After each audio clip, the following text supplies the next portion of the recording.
Hoje nós iniciamos a nossa série Conversas com Yarly, um espaço de compartilhamentos e de reflexões sobre a educação e os desafios do presente. Ela é uma mulher reitora do Instituto Federal de Ciência e Tecnologia de Goiás e tem uma linda trajetória. Acabou de ser reeleita para o cargo de reitora e está ciente dos desafios que tem que enfrentar, como ela própria disse na sua posse. Professora doutora Oneida Irigon, reeleita reitora do Instituto Federal de Goiás, está segura das responsabilidades que tem que enfrentar nesse segundo mandato, como ela própria disse na sua posse. É com muita alegria que nós iniciamos essa série com essa mulher corajosa, com essa mulher maravilhosa, uma feminista, que tem na sua equipe uma maioria de mulheres, e é com alegria que nós dizemos, seja bem-vinda, professora Oneida, nesse momento que é um momento muito especial para nós, um momento em que o Brasil está passando por reformas, né, no ensino, como a gente está vendo no Plano Nacional de Educação. Obrigada, é um prazer estar aqui com você, Yarly, que acho que é uma admiração, né, de sempre estar com você, que é uma mulher também muito guerreira, de uma trajetória linda, uma feminista que aprendi a admirar e que com muito orgulho nos tornamos aí amigas, né, somos colegas da nossa instituição. Então é um prazer estar aqui com você e iniciar aí essa trajetória nesse bate-papo tão bacana e importante, né, para a nossa comunidade interna, externa. Então, a senhora atravessou vários territórios, né, pela educação e na educação, iniciando a sua trajetória como estudante em Tubiara, depois Tocantins, Espanha, Goiânia, né? Nesses espaços que a senhora atravessou, houve algum momento decisivo que fez você entender assim, o meu lugar é na educação pública? Ou isso aconteceu por acaso? É muito interessante, você faz essas análises, né? Como é que eu comecei, né? E ao você me perguntar isso, eu fico aqui me relembrando que quando menina, eu já estava nesse processo, né, de criança mesmo, antes da adolescência, num processo de escolinha, né, num processo também, né, a gente tinha lá em Tumbiara, né, um movimento, e eu estava sempre junto com as crianças, né, lá tinha um orfanato, e eu ia para lá ficar com essas crianças ali também ajudando, né. Então acho que isso tudo foi sendo construído, né, ao longo da minha vida, talvez por tudo que eu tenha percorrido, e eu vi na educação uma proposta, uma possibilidade, e à época se falava muito isso, menina, você quer ser alguém, vai estudar. Então eu pensava assim, eu vou estudar, vou ser alguém. E isso foi sendo levado para a minha vida, e quando eu cheguei, né, no meu período de faculdade, eu falei, eu quero ser professora, né? E quero ser professora muito compreendendo a importância, né, da educação, da escola pública, como espaço, né, de direito, de justiça, em busca de uma dignidade. Acho que foi por aí. Pois é, e aí, então hoje você se encontra num cargo superior, não é, da educação pública federal, e eu fico aqui lhe perguntando e lhe jogo a pergunta, que são poucas as mulheres que conseguem chegar nesse espaço, né, no espaço da educação, nos espaços superiores da educação brasileira. Para você, Oneida, qual é o maior obstáculo para que as mulheres consigam chegar nesses lugares? Olha, às vezes eu ficava pensando que isso é mito, né? Não, imagina, não existe isso. Mas é um obstáculo imenso. E há um obstáculo, inclusive, da permanência, né? As mulheres, elas têm muito, os saberes da gente é questionado, né? A gente é muito colocado como um segundo escalão mesmo, né? Como se você não tivesse conhecimento. E então acho que é essa aceitação, né? Então a aceitação é um desafio muito grande. Ainda somos vistas, né, como esse segundo escalão e como se o nosso conhecimento ficasse sempre aquém, né, dos homens, né? Nós enfrentamos desconfianças e a todo momento a gente tem que reafirmar a nossa legitimidade. Então isso é um grande desafio. Então a todo momento você se vê ali, né, sendo questionada, sendo testada e sendo avaliada, né? Então mesmo quando você nem está pedindo para ser avaliada, né, num bate-papo, às vezes informal, ou, né, numa formalidade, em uma formalidade em que é você que define, você muitas vezes está em uma mesa com homens e eles não olham para você, eles olham para o outro homem e nunca olham para você, sendo que é você que vai definir. Então isso é muito complicado, né? E a gente passa isso todos os dias. Todos os dias nós mulheres que estamos num cargo de gestão, nós sofremos esse tipo, né, de situação, que é inadmissível, mas ainda sofremos. Então há lutas, há desafios, né? Nós temos visto aí várias mulheres e a gente se olha nelas, se junta a elas, e é nesse movimento que temos que estar, é nos juntando, é nos reunindo e nos fortalecendo enquanto mulheres para dar lugar, né, cada vez mais para todas nós. Exatamente. Interessante a gente não entrar, né, no jogo do patriarcado, de concorrer uma com a outra, num sentido ruim do termo, né, porque se a gente de desqualificar, mas de sempre ir ali sustentando e dando a mão, e uma subindo e puxando a outra. Exato. Porque é nesse sentido, né? Olha, na sua posse, você afirmou, a nossa missão é o serviço público a toda a população num recorte muito especial, que é a formação profissional, né? Como essa missão se materializará nessa sua nova gestão? Porque eu sei que há aí uma continuidade, mas há também, todo começo é um começo, né? Exato. No primeiro mandato, né, que se encerra agora em outubro, a gente reinicia o segundo, eu falo que parece que redobrou, né? Acho que redobrou todos os nossos compromissos e a nossa responsabilidade. E eu penso que isso só vai se concretizar na gestão, primeiro é com uma gestão democrática, participativa, é na elaboração, né, de políticas, é no cumprimento dessas políticas, é na garantia de acesso, permanência, né, do êxito, nas condições de estudo, na valorização dos servidores, das servidoras. Então, eu acho que nós temos esse rol, né, de caminhada, né, de trajetória para esse segundo mandato, que de fato consolidar esse espaço, né, dessa política pública, dessa gestão que tem que ouvir, que tem que construir juntos. E isso é complexo, porque parece que quanto mais você se coloca nesse lugar de ser uma gestão que quer ouvir, que quer participar, você enfrenta mais desafios, mas a gente não vai desistir, né? Esse é a nossa missão, é a nossa função social e, mais do que tudo, é o nosso acordo com a nossa comunidade, né? E eu não posso trair jamais essa confiança que nos foi dada. Então, é de construir uma gestão que vai se concretizar por meio de políticas, garantindo acesso, permanência, êxito e a valorização, né, dos nossos servidores e servidoras. Interessante que eu observei, todos nós observamos na a sua gestão, uma gestão que utiliza, né, valoriza as bases, toda a documentação, você encaminha as bases, muito embora às vezes a base, né, ali, que são os estudantes, professores, servidores de modo geral, às vezes interpreta como, é lento, porque o processo democrático ele é lento mesmo, né? É muito mais fácil a gente chegar e fazer, e a gente até tem ideias, né? Mas as ideias da gente, a gente não tem segurança quando a gente está no campo democrático e acredita na democracia, nós não temos segurança no nosso olhar, simples e puramente o meu olhar. Eu preciso do olhar do outro, da perspectiva do outro, afinal quem faz é o conjunto, né? Nós fazemos educação na pluralidade. E isso, assim, eu admiro muito você, devo dizer isso para você, assim, pessoalmente, já disse, que é uma reitora que tem feito a diferença nesse aspecto, né? Eu gostaria de ouvir de você, Neida, sobre o Plano Nacional de Educação. Agora, no dia 8 de julho, eu vi que você estava na audiência pública lá no Senado, então eu pergunto para você o que o Plano Nacional, o que nós dos institutos federais podemos esperar do Plano Nacional, o que ele traz aí para nós de novidade? Bom, o Plano Nacional de Educação, né, ele é o lugar que a gente reafirma, né, de fato, que a educação é um direito, né, ela é uma prioridade, ela é base para uma sociedade justa. Então, o Plano Nacional de Educação que foi construído, né, a muitas mãos, mas ele ainda ficou, né, com uma questão para nós da rede de educação profissional, científica e tecnológica, ele ainda ficou com uma questão ainda que nos é muito importante, né, que é a questão da educação profissional.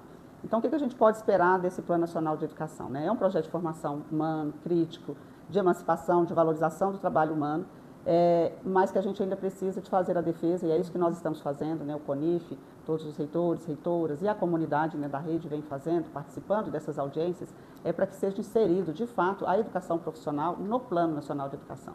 Porque a educação profissional, tal como ele está hoje, ela está pulverizada, né, dentro do plano. Então, nós estamos nessa luta e é por isso que a gente está participando de várias audiências públicas, né? Nós temos colegas representando o CONIF nessas discussões também e todos nós temos que nos movimentar nesse sentido, né? Que seja incluída, de fato, a educação profissional, né, em destaque neste plano. Tem uma outra questão que eu gostaria de ouvir, né? Você está falando, a inclusão da diversidade, o respeito à diversidade, a permanência, não é? Mas a gente tem ouvido críticas em relação a essa questão, inclusive críticas ao Plano Nacional de Educação, e a crítica principal se gasta muito com isso. A educação, a gente gasta com a educação mesmo? Ou isso é um investimento? Educação é investimento, né? Dizem que esse termo, né, que a gente utiliza, né, de que educação integral e políticas de diversidade custam caro, né? Isto é para que a gente nos enfraquecermos, né? Que a gente se enfraqueça e a gente não lute, né? A educação, ela é investimento, porque ela parte aí, né, de o que está em jogo, né, na educação, ela não é econômica, né? Ela é uma formação que ela é humana, ela é integrada, então ela jamais poderá ser um gasto, porque você está formando o ser humano. E é direito das nossas crianças, dos nossos jovens, a se desenvolverem plenamente. Então, por isso que a educação ela jamais pode ser vista como esse gasto, e sim como investimento. Então, é uma luta, né, eterna, infelizmente ainda, né, de que a educação seja vista sempre... vamos fazer um corte. Primeiro que vai cortar a educação e a nossa colega, que também sofre muito, que é a saúde. A saúde. Né? Então, imagine nós aqui do IFG, que nós temos a educação e a saúde. Nós temos campos na área da saúde. Né? Então, é muito complicado a gente ver esse discurso, né, de que precisa de uma educação barata, de uma educação, e não é assim. A educação ela precisa de ser de qualidade, né? Nós precisamos de investir cada vez mais em uma educação de qualidade, que respeite as diferenças, né? Que forme para a vida e que nos torne uma sociedade de fato democrática. E eu tenho dito sempre em minhas falas, sempre que eu tenho oportunidade de dizer, em uma sociedade mais humana, né, mais humanizada. E para isso a gente precisa de entender o que está acontecendo. Então tem que ser uma educação de fato que se coloque nesse sentido, que dê dignidade para quem está ali nesse processo de aprendizagem, que tenha espaços, né, dignos de aprendizagem, que os servidores, os profissionais da educação sejam valorizados e valorizadas, né, que de fato sejam vistos como servidores e servidoras que fazem um trabalho que é o mais importante. Sem educação ninguém chega a lugar nenhum, né? Não se constrói, não se faz inovação, não se faz tecnologia, não se faz mercado, não se faz nada, né? Porque nós precisamos da educação. Como reitora, um dos maiores desafios é, de fato, a nossa assistência estudantil, né? Dentro da nossa instituição e não só, né, mas da rede como um todo. Eu vou aqui dizer que não só desse lugar que nós falamos, né, do Instituto Federal de Goiás, da rede federal, mas penso que de todo esse processo educacional, que é garantir a assistência estudantil, né? Que é uma das nossos maiores gargalos que nós temos hoje. É garantir com que o estudante chegue nas nossas escolas, nos nossos campos, que eles possam, de fato, né, ter a sua alimentação, ter tido o transporte para chegar até ali, ter as condições dignas de trabalho. Então, para nós, assim, a assistência estudantil ela é a base, né? Então, a gente precisa muito de lutar por mais orçamento, e lutar por mais infraestrutura melhor, que acolhe, né? Veja, o IFG nós já estamos com a lei, né, de 2008 para cá, então aí já um tempinho, e agora que nós teremos, todos os nossos campos terão restaurante estudantil, né? Então isso para nós é o mínimo, né? É o mínimo que a gente precisa de ter para dar mais dignidade. Muitos estudantes nossos têm se alimentado de forma irregular, né, porque ficam na escola o tempo todo. E aí, como é que fica? Né? Alimenta, muitas vezes sentado em lugares, né, não adequados. Então, com o restaurante vai dar dignidade, alimentação saudável. Então, essa para nós tem sido um dos nossos maiores desafios. E é claro, né, essa questão da precarização que nós sofremos, né, nos últimos anos, né, e que agora, com 2, 3 anos para cá, que nós estamos tendo, né, um respiro, e que nós estamos retomando, né, as obras da nossa instituição, que nós estamos retomando a manutenção, a construção, que é isso, né, que é sempre a gente fala de infraestrutura, fala, né, de transporte, e aí a gente cai aonde? Na assistência estudantil. Então, para nós, esse é um dos maiores desafios que a gente tem que ter. Para isso, precisamos de mais orçamento, né? Precisamos de reconhecimento que a educação, mais uma vez, não é gasto, ela é investimento. E aí precisamos de ajuda, né? Tanto da comunidade, dos nossos parlamentares, né? Do governo federal, enfim, é um conjunto. Sobretudo da comunidade, para pressionar, não é, o governo. Exato. Porque, na verdade, nós não temos, no Brasil tem uma carência de uma política de Estado, a política de governo. Vem o governo, desmonta a política, vem o outro governo, tenta consertar. E aí, então a gente tem visto, por exemplo, que nesses 2 últimos anos, um avanço, como você está colocando, em relação aos restaurantes, né? Porque entra o governo mais progressista, então sai do governo mais progressista, cai tudo. Isso é um problema muito sério que talvez, eu não sei, mas a gente talvez pudesse fazer um trabalho com a comunidade mesmo, mães, né, os pais, os responsáveis pelos alunos, para nos ajudar nessas políticas, porque são políticas comunitárias, né? Formação para essas pessoas. Mas, de qualquer modo, você está de parabéns, porque as lutas pelos restaurantes universitários todas as pessoas lutaram de algum modo, mas você é aí protagonista, né? O nosso campus vai ganhar um belíssimo restaurante e tantos outros. Qual o projeto, qual o legado que você gostaria de deixar sair da reitoria? eu acho que você colocou, né? Entra um governo, sai outro governo, e isso serve para a gente também, né? Então, acho que foi muito o nosso slogan dessa campanha, né? Transformar foi o começo e consolidar é agora, né? Então, nós queremos muito, né? Trabalhar muito para isso, que é de fato de conseguirmos consolidar, né, o nosso ensino, a nossa pesquisa, a nossa pós-graduação, né, a nossa extensão, uma extensão integrada, né, uma extensão que de fato dialogue com os territórios, né, dialogue com a comunidade. Né? Há uma política de inclusão que ela não seja apenas, né, ações pontuais, mas parte da estrutura da instituição. Então, assim, a gente quer consolidar essas políticas, né? Deixar, vamos dizer assim, a casa mais fortalecida para que ela não fique suscetível assim que mudar, né? Muda para uma outra gestão e que a gente de repente vê tudo, né? Agora vamos derrubar tudo. Mas se desmoronar vai demorar, porque vai ter que trabalhar muito para desmoronar, porque a partir do momento que você consolida uma política, a própria comunidade, ela é vamos dizer, a cuidadora, né? Ela que vai cuidar, é ela que vai lutar, é ela que não vai deixar com que essa política seja desmoronada, né, de qualquer jeito. Então, acho que esse é o nosso grande projeto estruturante, é consolidar essas políticas para que o Instituto Federal de Goiás fique cada vez mais fortalecido, tenha suas políticas fortalecidas, a comunidade fortalecida, para seguir, né, adiante. Seguir com as próprias pernas. Bater em desenvolvimento, né, que a gente não para, mas que a gente consiga manter, né, essa política, né, humana, de formação humana, né, integral, integrada. Sim. Acho que essa é a nossa crítica e sempre lutando por essa formação e a valorização dos servidores e das servidoras, sempre por um lugar, né, mais acolhedor, né, mais humanizado, com mais empatia, que as pessoas se preocupam, né, de serem e de terem esse cuidado um com o outro. Porque hoje, né, Yarli, hoje, às vezes você está sentada num lugar e você começa, sei lá, o seu olhar tá, vamos supor nós duas aqui, eu estou te olhando assim, de repente você vira para mim e fala assim, por que você está me olhando? Né? Nós estamos tão reativos, com tanta desconfiança, então assim, a gente precisa de ter mais empatia, ouvir o outro, né? Entender o que o outro está pensando, para depois, sim, aí você ir no debate, né, no diálogo. Então, acho que o mundo está precisando muito disso.